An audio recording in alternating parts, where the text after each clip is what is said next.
Hello, lovelies and beautifuls. Today I wanted to talk a little bit about meditation.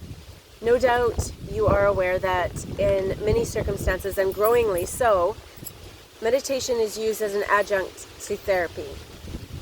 While meditation has many therapeutic benefits, such as, let's say, increasing your tolerance for emotional states, providing self-control strategies, relaxation, the list goes on and on. It is never meant to replace therapy. And when we look at instituting meditation as a practice into our experience, whether that's to supplement therapy we are experiencing or just to become a practice in our experience, there are some pitfalls or some things to be aware of as we do this. And the number one thing I would probably suggest to be aware of is this notion that meditation is a fix-all. And yes, there are so many benefits that it is quite often propagated as this fix-all, cure-all practice. And that is not the case. There's nothing in our experience that fixes everything. And there is still work to be done along with the meditation. Another pitfall that sometimes befalls us, and I know it was one that I really struggled with, was this idea of that it's an instant fix. And I liken it to going to the gym.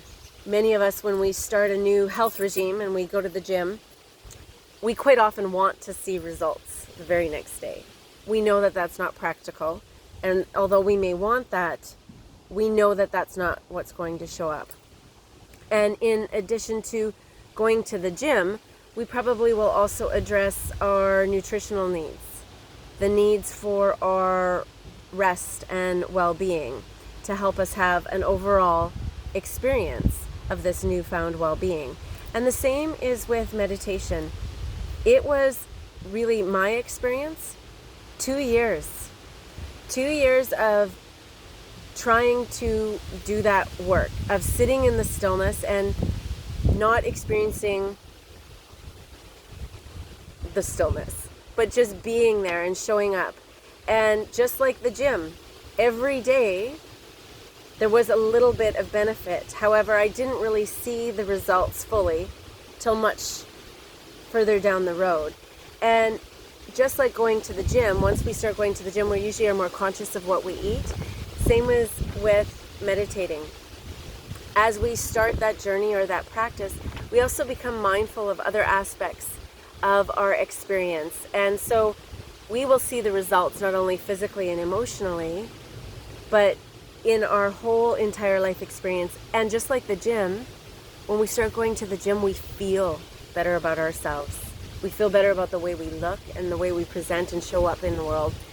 And we will also experience that with meditation. But again, it is not immediate. Another aspect to be aware of is perfectionism might try to creep in as we are starting this practice.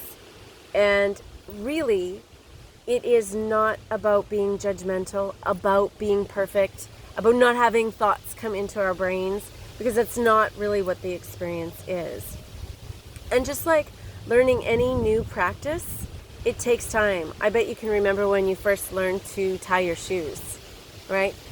How many times did you tie those rabbit ears? Did the bunny go around the circle, right? It was over and over and over.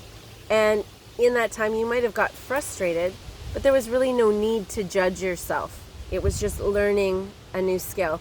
And it's the very same thing with meditation. It's a skill, and it takes time to develop. And in that beautiful place, we can also develop deeper compassion and understanding for ourselves. Another thing to be aware of when we are practicing meditation is escapism. It can be a beautiful respite to go to that place of stillness, but to be mindful that we are not doing it to escape feelings that we need to actually work through and process, or to escape life experiences that just seem difficult.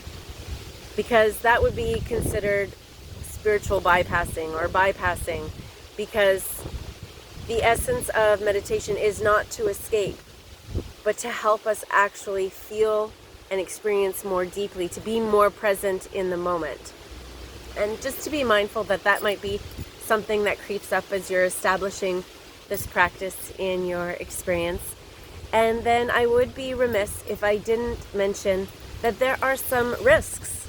Yes, there are risks to meditating, and it's all dependent on your personal physicality, your mental well-being, and the types of meditations that you choose. For example, if you have asthma, choosing a new breathing type of meditation that incorporates a lot of breath work might be risky, and that would be something you'd probably want to speak with your doctor about ahead of time.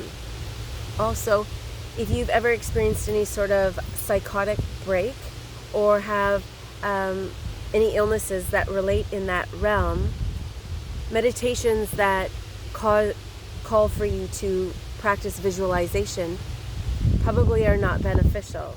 And I just wanted to mention this today because there are so many types of meditations to choose from, and to always be aware of your own personal limitations, your personal goals, and your desires. But again, just a ramble from Marty, and I thank you for tuning in today. And as always, please drink your water, stay nourished and well rested, and I will talk to you soon.